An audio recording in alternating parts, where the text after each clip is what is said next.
기베나트 씨는 과습 앞찾기 옆에서 제법 뽐내며 일을 하느라 동분서주하고 있었다. 한스도 일을 돕고 있었다. 구두장수 아들 둘이 초대되어 과일을 나르느라 눈코 뜰 새 없이 움직이고 있었다. 둘은 조그만 시음용 컵을 같이 쓰고 있었으며 큼직한 빵을 각각 손에 들고 있었다. 그러나 에마는 같이 오지 않았다. 아버지가 통을 가지고 나가서 반 시간 동안이나 그 자리를 비우고 있었을 때에야 겨우 한스는 큰 마음 먹고 에마 이야기를 꺼내봤다. 에마는 어딜 갔니? 왜 같이 오지 않았어? 소년들이 씹고 있던 빵을 다 삼키고 대답했다. 에마는 가버렸는걸? 가버렸어? 어딜? 집에. 언제?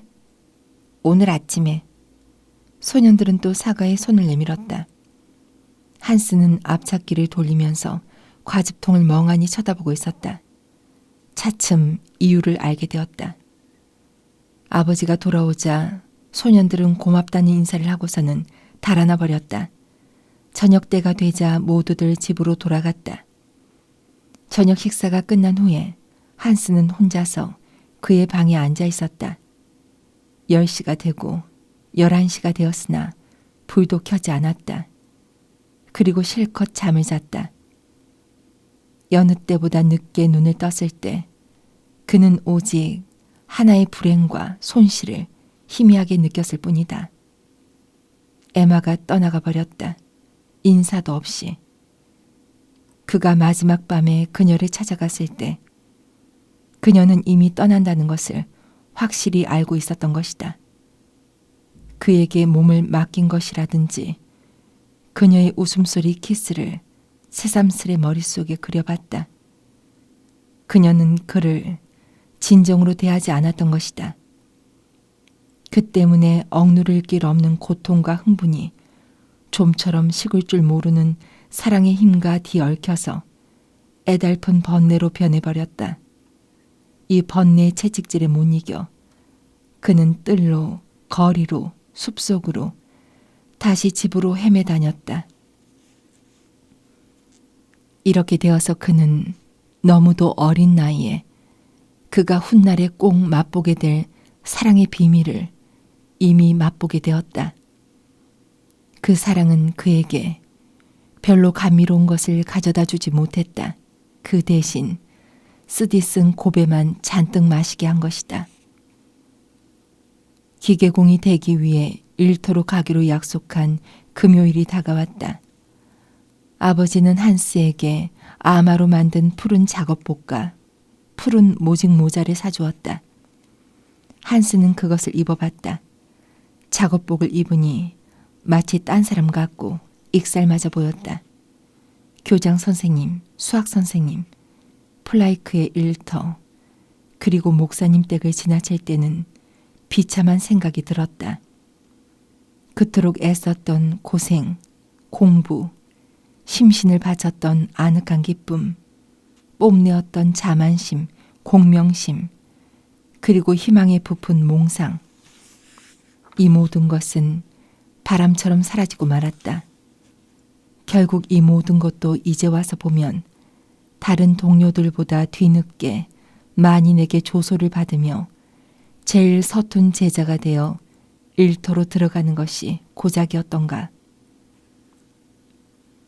가을은 온화한 햇살에 충만되어 여느 때보다 아름다웠다. 에마와 함께 인생의 온갖 욕망과 매력이 그에게 다가왔으나 그것이 또 가엾게도 에마와 함께 도망치고 만 것이다. 그는 이제는 에마에 대해 느꼈던 번뇌며 안타까움을 머릿속에 그리지 않았다. 또다시 그녀의 손을 잡을 수만 있다면 이번에는 결코 부끄러워하며 벌벌 떨지 않고 그녀에게 온갖 비밀을 빼앗아 요술에 걸린 사랑의 동산으로 끌고 들어갈 수가 있을 것 같은데 지금은 그 동산의 문도 그의 코끝 앞에서 닫혀지고 말았다. 일터에서는 벌써 일이 한창이었다. 주인은 막 쇠를 달고 단련할 참이었다. 그는 빨갛게 달군 쇳덩어리를 모루 위에 얹어놓고 있었다. 직공이 무거운 모루채로 맞대지를 하고 있었다. 주인은 가볍게 모양을 만들어가면서 두들기고 부직개를 아래 위로 놀리며 사이사이에 꼭 알맞는 해머를 가지고 모루를 치면서 박자를 맞추었다. 그 소리는 활짝 열어젖힌 문을 빠져나가 아침의 공기 속으로 맑게 울려 퍼졌다. 기름이다 줄밥이다 해서 까맣게 된 기다란 작업대 앞에 나이든 직공과 아우구스트가 나란히 서서 바이스에 매달려 바쁘게 일을 하고 있었다. 아우구스트는 일터에 들어선 친구에게 머리를 끄덕이며 주인이 짬이 날 때까지 문간에서 기다리고 있으라고 일러주었다. 한스는 풀무에 일고 있는 불, 정지하고 있는 선반, 요란스럽게 돌고 있는 벨트를 벌벌 떨면서 구경하고 있었다. 주인은 하던 일을 끝내자 한스가 있는 데로 와서 딱딱하고 두터운 큰 손을 내밀어 악수를 청했다. 거기에 네 모자를 걸어두거라 라고 하면서 벽에 박힌 비어있는 못을 가리켰다. 그럼 이리 와. 저기 네 자리와 바이스가 있으니까. 네가 힘이 세지 않다는 건 이미 아버지에게 들었다. 보기에도 그렇구나. 좋아. 힘이 날 때까지는 망치질을 시키진 않으마. 주인은 작업대 밑으로 손을 넣어 무쇠로 만든 조그만 톱니바퀴를 끄집어내었다. 자, 이걸 가지고 해라. 이 바퀴는 아직 달군 그대로 완성이 되지 않은 거야. 사방이 울퉁불퉁하지. 그러니 이걸 갈아서 미끌미끌하게 해야 한단다. 그렇지 않으면 나중에 정밀한 부속품으로는 아무 가치가 없어지고 마니까. 주인은 톱니바퀴를 바이스에다 걸고는 낡은 줄 하나를 가지고 와서 일하는 방법을 가르쳐 주었다. 자, 이렇게 하면 된다. 그러나 다른 줄을 써서는 안 돼. 점심때까지는 그걸로 충분한 일감이 될 거야. 끝나면 내게 가지고 오거라. 일을 하고 있을 땐 시키는 것 외에는 다른 일에 참견해서는 안 된다. 제자에게는 사색 같은 건 필요하지 않다. 한스는 줄을 밀기 시작했다. 잠깐! 주인은 소리 질렀다. 그렇게 하면 안 돼. 왼손을 줄 위에다 놔야지. 자, 이렇게. 너 왼손잡이냐? 아니에요. 자, 그러면 해봐. 어디. 곧 할 수 있을 테니까. 주인은 입구 옆에 있는 자기 바이스로 돌아갔다. 한스는 어떻게 하면 잘할 수 있을까 하고 정신을 똑바로 차려서 해봤다. 처음 두서너 번 밀어보자. 톱니가 그처럼 연하고 쉽게 밀려지는데 이상한 마음이 들었다. 하지만 미끈하게 잘 벗겨지는 것은 다만 부스러지기 쉬운 표피에 지나지 않고 정말 미끌미끌하게 해야 할 딱딱한 새부치는 그 뒤에 숨어 있다는 것을 알게 되었다. 그는 마음을 단단히 먹고 열심히 일했다.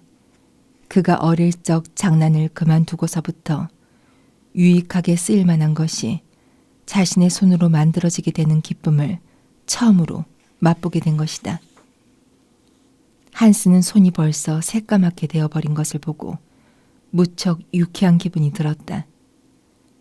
아침 시간이 흘러감에 따라 바깥에서도 일터의 활기를 가져다 주었다. 근처 편물 공장에서 일꾼들이 몇 명 와서 부속품을 갈아가기도 하고 고쳐가기도 했다. 또 농부 한 사람이 와서 고치려고 맡겨둔 세탁 기계는 어떻게 되었느냐고 물었다. 아직 안 되었다니까 한바탕 욕을 하고는 가버렸다. 그 다음에 어떤 공장 주인이 오자 주인은 옆방에서 상담을 했다. 그 사이에도 사람이며 바퀴, 벨트는 그대로 일을 하고 있었다. 한스는 생전 처음으로 노동의 찬미가를 듣고 맛보았다. 9시쯤 해서 15분간의 휴식이 있었다. 각자에게 빵 하나와 과즙 한 잔이 분배되었다. 아우구스트는 그때 처음으로 이 신입 제자에게 인사를 해왔다.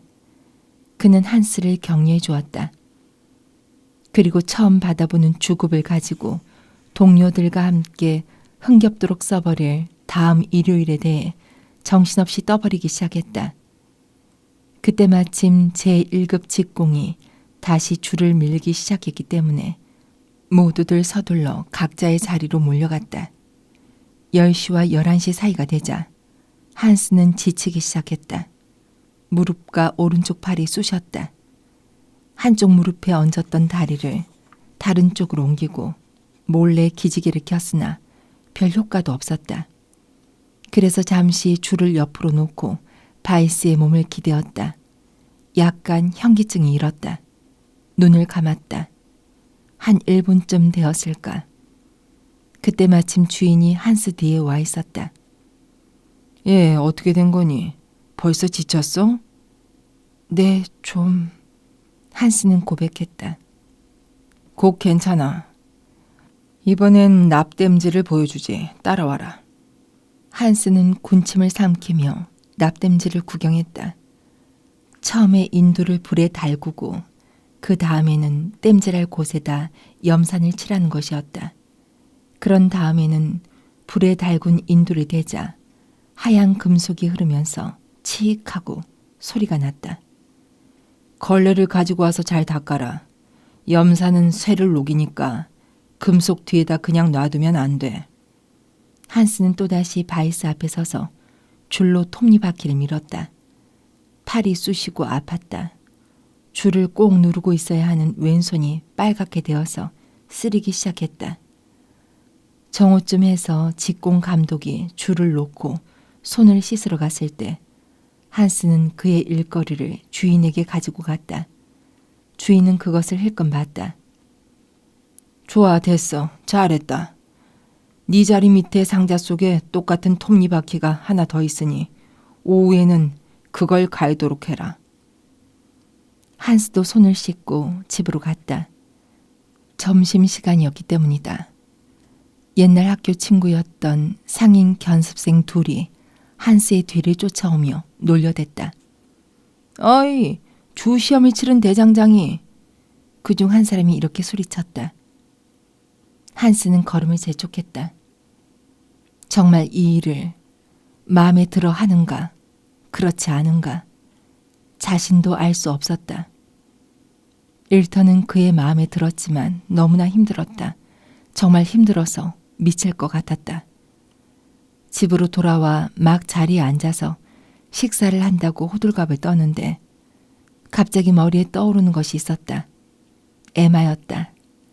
오전 중에는 에마 따위는 염두에도 없었다. 그는 그의 방에 살짝 올라가서 침대에 몸을 던지고 고민의 정을 풀 길이 없어 한숨만 쉬었다. 울고 싶었으나 눈물이 나지 않았다. 살을 파고드는 그리움에 몸을 맡기고 절망의 구렁텅이에 빠져있는 자신을 의식할 뿐이었다. 머리는 벼락을 치는 듯이 그를 괴롭혔다. 흐느낌에 목이 막혀 울먹일 뿐이었다.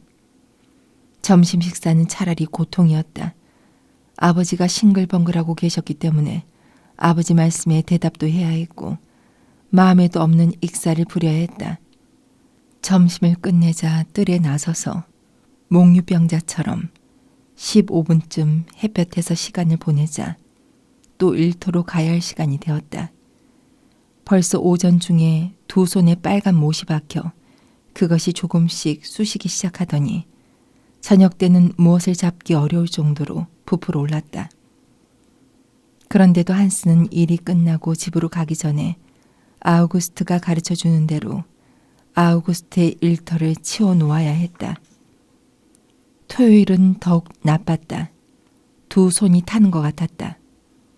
못은 더 커져서 물집이 되어버렸다. 주인은 기분이 언짢아서인지 아주 사소한 일에도 욕을 퍼부었다. 아우구스트는 못 같은 거야 2, 3일만 지나면 아무 상관이 없다고 달래주었지만 한스는 너무 비참한 기분이 들어 하루 종일 시계만 쳐다보다가 나중에는 될 대로 되라는 듯이 톱니바퀴를 아무렇게나 긁어버렸다. 저녁 때 청소를 할 때 아우구스트는 한스의 귀에다 대고 친구 몇 사람들과 내일 빌라흐에 가서 화끈하고 기분 좋게 한잔 할 테니 꼭 와야 한다고 말했다. 2시에 떠날 거라고 말했다. 한스는 일요일에는 하루 종일 집에서 들어 눕고 싶었지만 승낙을 했다. 그처럼 지치고 애처로운 상태에 있었다. 집에 돌아가자 아나 아주머니가 상처 입은 2손에 고약을 발라주었다. 8시에는 벌써 잠자리를 찾았다. 아침 늦게까지 잠을 잤기 때문에 아버지와 교회에 가는데 서둘러야 했다. 점심때 아우구스트의 이야기를 꺼내며 오늘 그와 같이 산보를 가고 싶다고 말했다. 아버지는 거기에 반대는커녕 50페니나 지어주며 저녁 식사 때까지는 꼭 돌아와야 한다고만 당부했다. 한스는 고운 햇살을 받으며 거리를 뱅뱅 돌고 있었다. 몇 개월 만에 처음으로 휴일의 기쁨을 맛볼 수 있었다. 옷을 까맣게 물들이고 피곤한 몸을 질질 끌며 일을 해보니 일요일의 거리도 새롭게 보이고 태양도 한결 즐겁고 온갖 것이 한층 더 맑고 아름다워 보였다. 햇볕을 쬐이며 집 앞에 긴 의자에 앉아 명랑한 얼굴을 하고 있는 고기장수, 피역공, 빵 굽는 사람, 대장장의 기분을 이제야 알 것 같았다. 결코 그들을 직업 근성을 가진 사람들로는 볼 수 없었다. 그는 노동자, 직공, 견습공들이 모자를 약간 비뚤어지게 쓰고 하얀 셔츠며 잘 손질한 나들이 옷을 입고 줄을 지어 거닐거나 주막집에 드나드는 것을 구경했다. 꼭 그렇다는 것은 아니지만 대개는 목수는 목수끼리, 미장이는 미장이끼리 서로들 직업의 명예를 지키고 있었다. 그 중에도 대장장이는 가장 뛰어난 동업자였고 그 중에서도 가장 높은 것은 물론 기계공이었다. 그런 모든 것에 은근한 정이 생겼다. 그러나 기계공들이 일단 향연을 베풀 때면 호탕하게 놀며 이만저만 해서는 그치지 않는다는 것을 전부터 알고 있었기 때문에 계획을 짜고 있는 일요일의 향연에 대해서 가냘픈 불안감을 느끼고 있었다. 아우구스트는 잔칫날 손님을 대하듯이 한스를 맞이하여 주었다. 그는 나이 많은 사람들은 오지 않지만 그 대신 다른 일터의 친구가 한 사람 오니까 적어도 4사람은 된다. 그는 나이 많은 사람들은 오지 않지만 그 대신 다른 일터의 친구가 한 사람 오니까 적어도 4사람은 된다. 자기가 계산할 테니까 오늘은 먹고 싶은 대로 얼마든지 맥주를 마시라는 말도 덧붙여 했다. 그는 한스에게 여송연을 권했다. 한스는 춤출 줄을 몰랐다. 맥주도 그리 많이 마시는 축에는 못 들었다. 담배 피우는 건 역시 한 개비 정도 피우는 것이 고작이었다. 아무래도 톡톡히 창피를 당할 것 같았다. 4사람은 터벅터벅 발걸음을 옮겨 어깨를 으스대며 마을을 걸어갔다. 아랫마을 린덴 광장에 이르러서야 발걸음을 재촉해 빌라흐를 향했다. 강의 수면은 푸른색으로 비치고 있었다. 잎새들이 거의 다 떨어진 단풍나무며 아카시아들의 가로수 사이에는 부드러운 10월의 태양이 따갑게 빛을 던져주고 있었다. 드높은 하늘은 구름 한 점 없이 맑게 개어 있었다. 조용하고 맑고 평화로운 가을철의 하루였다. 그들은 급히 발걸음을 재촉했다. 한스는 억지로 아무렇지도 않다는 듯이 여송연을 피워 물고 있었다. 그리고 그것이 구미에 썩 당겨지는 데는 자신도 놀랐다. 직공은 그가 객지에서 품팔이 하던 때의 이야기를 했다. 그가 얼마간 허풍을 놔도 누구 하나 사리에 맞지 않는 말이라고 여기는 사람은 없었다. 그런 것쯤이야 의뢰에 따라다니는 것이니까. 아무리 겸손한 직공이라 하더라도 혼자서 밥벌이를 하고 있는 사람이라면 목격자가 없다는 것이 확실하다면 그가 객지에서 품팔이 하던 때의 이야기를 과장해서 재미나게, 아니 전설 같은 어조로 이야기하는 것이다. 몇 해 전 내가 프랑크푸르트에 머물러 있었던 그 당시는 그래도 살 보람이 있었지. 나 원 더러워서. 아직 이야기는 하지 않았지만 한량이었던 부자 상인이 주인 딸과 결혼하려고 했지. 그러나 딸은 그걸 거절해버렸어. 내게 마음이 좀 있었던 것 같았어. 딸은 한 4개월 동안 내 애인이었지. 주인과 싸움만 하지 않았더라면 지금쯤은 거기 앉아서 그의 사위가 되어 있었을 텐데. 그의 이야기는 계속되었다. 그 다음은 오펜부르크에서 한바탕 설친 대싸움판을 이야기했다. 그때는 그를 합한 3사람의 대장장이들이 공장 직공 7사람을 반쯤 죽을 정도로 때려주었다는 것이다.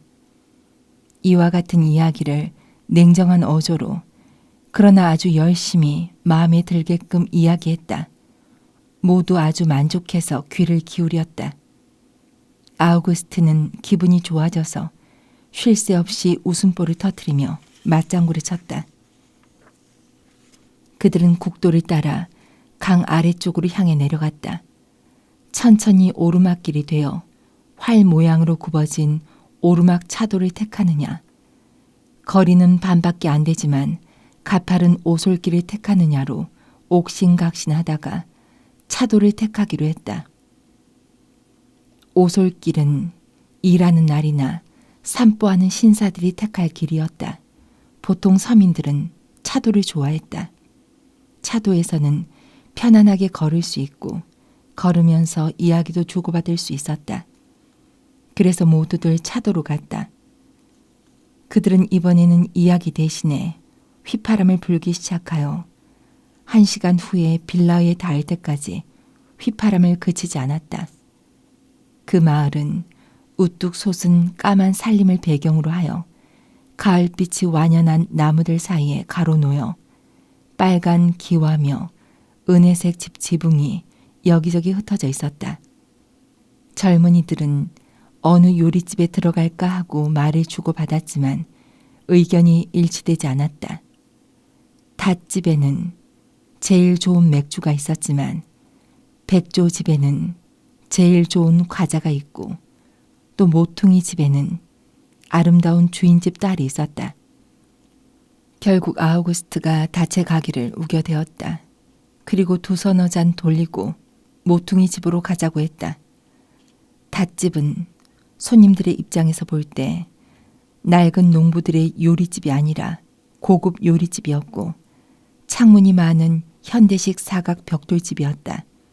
또 긴 의자 대신에 한 사람 한 사람의 의자를 갖추고 있었다. 거기다가 또 접대부는 도해지 차림을 하고 주인도 팔목을 걷어붙인 것이 아니라 언제나 말쑥한 갈색 옷을 입고 있었다.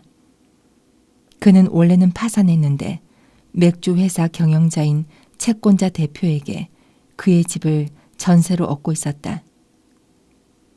여러분들의 건강을 축복한다 하고 직공이 소리질렀다.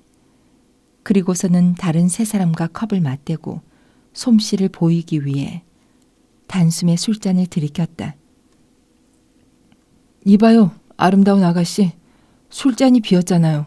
한 잔 더 가져와요. 그는 접대부를 향해 소리치고서는 테이블 건너 술잔을 내밀었다. 고급 맥주는 차고 그리 짭짤하지도 않았다. 한스는 그의 술잔을 즐겁게 들이키고 있었다. 아우구스트는 주당 같은 얼굴을 하고 혀를 찼다.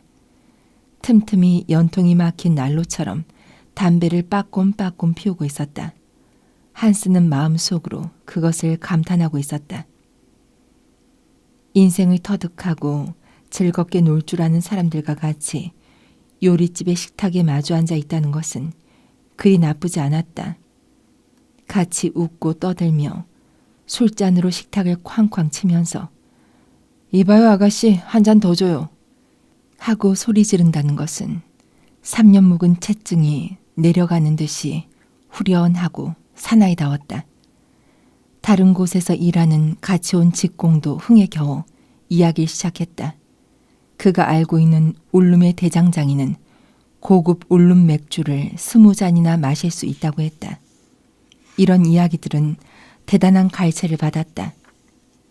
세 잔째의 한스는 과자가 없냐고 물었다. 접대부를 불러 물어보니 네, 과자는 없습니다. 하기에 모두들 흥분해버렸다. 아우구스트는 일어서서 과자가 없다면 한 집 더 건너가야지 하고 말했다. 하지만 프랑크푸르트의 사나이만은 여기 더 있자고 주장했다. 왜냐하면 그는 접대부와 약간 친해져서 벌써 몇 번이나 격렬히 애무하고 있었기 때문이다. 한스는 그것을 바라보고 있었다. 맥주와 함께 이 광경은 그를 이상스럽게 흥분시켜주고 있었다. 계산을 하고 모두 밖으로 나가자 한스는 세 잔의 맥주에서 약간의 반응이 오는 것을 느꼈다. 그 기분은 마치 절반은 지쳐서 그런 것 같고 절반은 무엇을 해보고 싶은 것 같은 쾌감이었다. 모퉁이 집은 상당히 조용했다. 농부 2~3명이 새 포도주를 마시고 있었다. 생맥주는 없고 병에 넣은 것뿐이었다.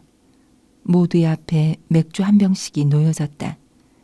다른 집 직공은 배짱 좋다는 것을 보이기 위해 각자에게 큰 사과 과자를 한 개씩 주문했다.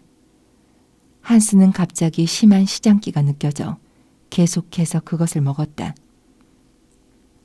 술집 주인은 잠시 테이블 앞에 와서 손님들을 환영했다. 한스는 강한 병맥주를 2~3모금 마셨다. 병째 마실 수 있는지 없는지에 호기심이 일어났다. 갑자기 그는 몸이 이상해진 데 놀랐다. 방, 식탁, 병, 술잔, 친구들이 쉴 새 없이 부드러운 갈색의 구름 속에 파묻혀 버렸다. 정신을 똑바로 차려 긴장할 때만 다시 원래 형태로 되돌아왔다. 때때로 이야기 소리며 웃음소리가 드높아지면 그도 소리를 높여 같이 웃어주고 무엇을 말하기도 했으나 무엇을 말했는지 곧 잊어버리고 말았다. 잔이 서로 부딪힐 때는 그도 같이 부딪혔다. 1시간 후에 아우구스트가 그의 병이 빈 것을 보고 놀랐다. 잘하는데? 하나 더 할래? 한스는 웃으면서 끄덕였다. 그는 이렇게 많이 마시는 것은 아주 위험한 짓이라고 생각했다. 그때 프랑크푸르트의 사나이가 노래를 부르기 시작했다. 모두가 소리를 맞춰 주자 그도 목청을 돋우어서 노래를 불렀다. 그 사이에 술집은 차곡차곡 찼다. 접대부를 돕기 위해 주인집 딸이 나왔다. 그녀는 아름다운 몸매에 키가 큰 소녀였다. 그녀가 새 병을 한스 앞에 가져다 놓자 옆에 앉아있던 직공이 놓치지 않고 추파를 던졌으나 소녀는 귀도 기울이지 않았다.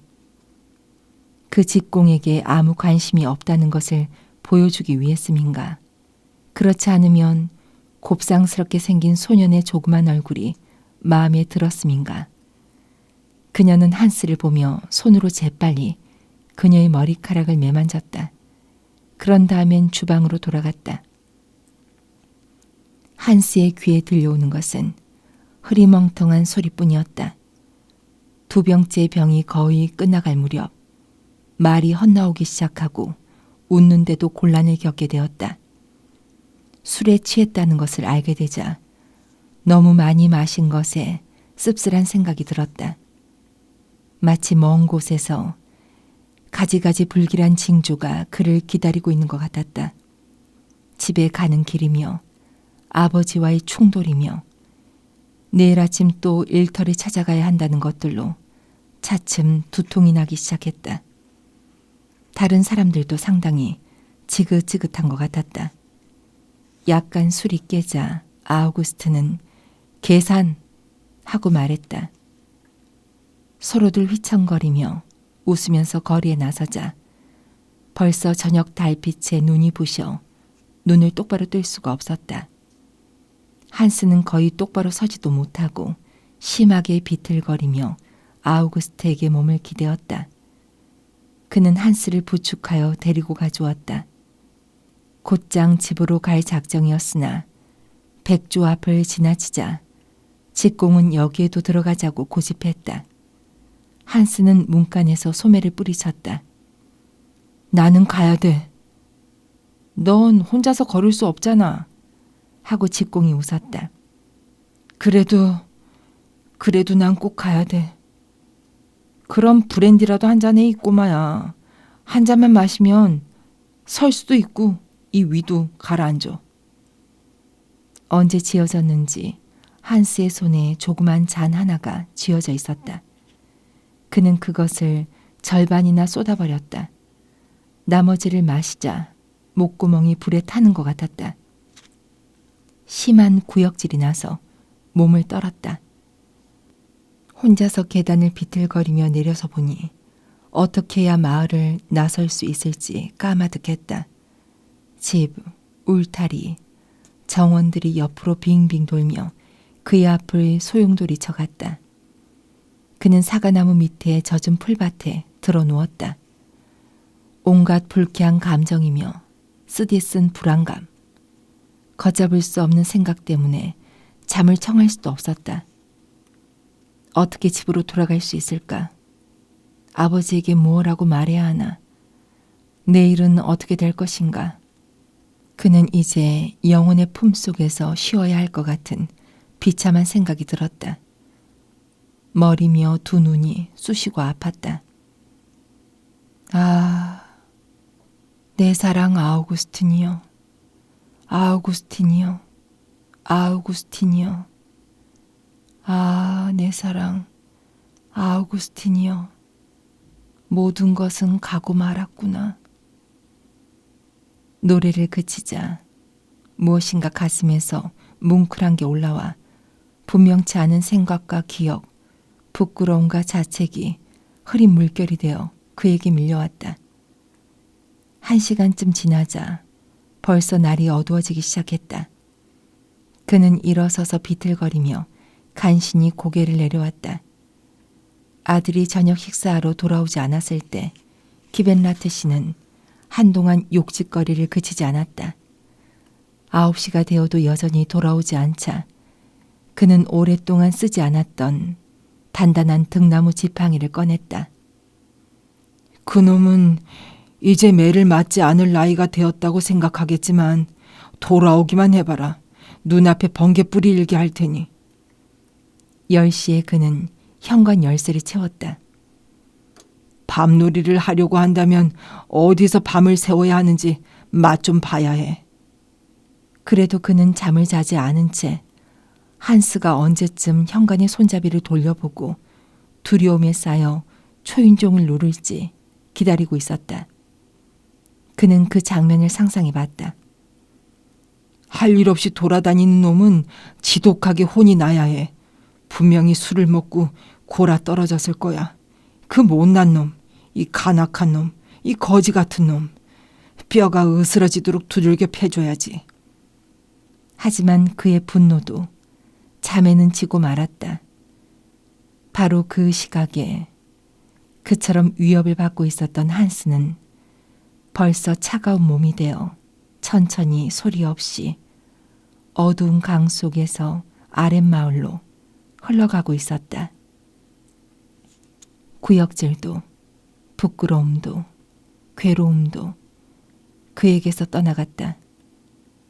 차갑고 푸른 가을밤이 어둠 속에서 떠내려가고 있는 그의 허약한 몸을 내려다보고 있었다. 까만 물결이 그의 손과 머리칼, 창백해진 입술을 희롱하고 있었다. 밤이 새기 전에 먹을 것을 찾아 나온 겁쟁이 물개가 소리도 없이 그의 옆을 따라가지 않았더라면 누구 하나 한스를 보는 것은 없었을 것이다. 어떻게 하여 그가 물속에 빠졌는지는 아무도 몰랐다. 아마 길을 잃고 발을 헛디딘 거겠지. 혹은 물을 마시려다가 몸의 균형을 잃었는지도 모른다. 아름다운 물을 보고 마음이 끌려 그 위에 뛰어들었는지도 모른다. 희미한 달빛이 그를 쳐다보자 피로와 불안 때문에 죽음의 그림자에 이끌려 갔는지도 모른다. 그는 점심때쯤 발견되어 들것에 실려 집으로 돌아왔다. 놀란 아버지는 지팡이를 옆으로 밀쳐놓고 쌓이고 쌓인 분노를 사귀지 않으면 안 되었다. 그는 울지도 않고 표정도 없었지만 이튿날 밤에도 또 뜬 눈으로 세우며 간간히 문틈 사이로 이제는 말 한마디 할 수 없는 아들의 모습을 쳐다봤다. 말쑥한 침대에 들어 누워있는 아이는 여전히 고운 이마며 창백하고 영리한 얼굴을 하여 마치 태어날 때부터 특별한 데가 있어 평범한 사람과는 다른 운명을 가진 것처럼 보였다. 이마와 두 손의 피부가 약간 보라색으로 벗겨져 있었다. 고운 얼굴은 잠시 졸고 있는 것 같았다. 두 눈에는 하얀 눈꺼풀이 덮여져 있었다. 완전히 다물지 않는 입술은 만족한 듯 명랑한 기분을 감추지 못하는 것 같이 보였다. 소녀는 꽃다운 시절의 벼랑간 바람에 꺾이어 즐거운 행로에서 억지로 잡아당겨진 것 같은 얼굴을 하고 있었다. 아버지도 피곤과 쓸쓸한 슬픔 속에서 이와 같은 믿음직한 착각에 빠져 있었다. 장례식에는 조합원이며 구경꾼들이 굉장히 많이 몰려들었다. 한스 기벤라트는 또 한 번 유명한 인물이 되어 모든 사람들의 흥미를 끌었다. 선생님들이며 교장 선생님, 읍내 목사도 다시 그의 운명에 관심을 가지게 되었다. 그들은 모두 한결같이 프로코트에 엄숙한 실크 모자를 쓰고 나타나서 장례 행렬을 뒤따르며 서로 이야기를 주고받았다. 아버지와 쉴 새 없이 통곡하고 있는 아나 아주머니와 함께 플라이크 아저씨가 무덤가에 남았다. 정말 괴로운 일이로군요, 기벤라트 씨. 그는 동정심에서 우러난 말을 했다. 나도 그 아이를 정말 사랑했는데 말이오. 이유를 모르겠어요. 기벤라트 씨는 한숨을 쉬었다. 그렇게도 똑똑했는데 더욱이 모든 게 잘 되다가 학교에서도 시험에서도 그리고는 갑자기 불행이 겹치더니 구두 장수는 프로코트를 입고 묘지문을 나가는 이들을 손가락질했다. 저기 가는 저 사람들이 이 애를 이런 지경에 빠지게 한 장본인들이오. 그는 소리를 낮춰 말했다. 뭐라고요? 기벤라트 씨는 펄쩍 뛰었다. 그리고는 구두 장수를 이상스럽게 바라봤다. 천만의 말씀을 도대체 왜 그러시오? 진정하십시오, 기벤라트 씨. 나는 다만 학교 선생들을 말했을 뿐이오. 무엇 때문에요? 아니요. 말하지 않는 게 좋겠어요. 당신이나 나나 아마 이 애를 위해 여러 가지로 소홀했던 점이 많았는지도 모르겠소. 그렇게 생각하지 않나요? 조그만 마을 상공에는 푸른 하늘이 평화스럽게 펼쳐져 있었다. 산골짜기에는 강물이 반짝이며 흐르고 있었다. 전나무로 덮인 울창한 산들은 그리운 듯이 머나먼 곳까지 푸른 빛을 던져주고 있었다. 구두 장수는 슬픔에 잠겨 쓰디쓴 웃음을 지으며 돌아가야 할 사람의 팔을 붙들었다. 기벤라트 씨는 이 한때의 정적과 이상스럽게도 괴로운 온갖 추억에 넋이 빠져 머뭇거리며 정든 삶의 터전을 향해 발걸음을 옮겼다.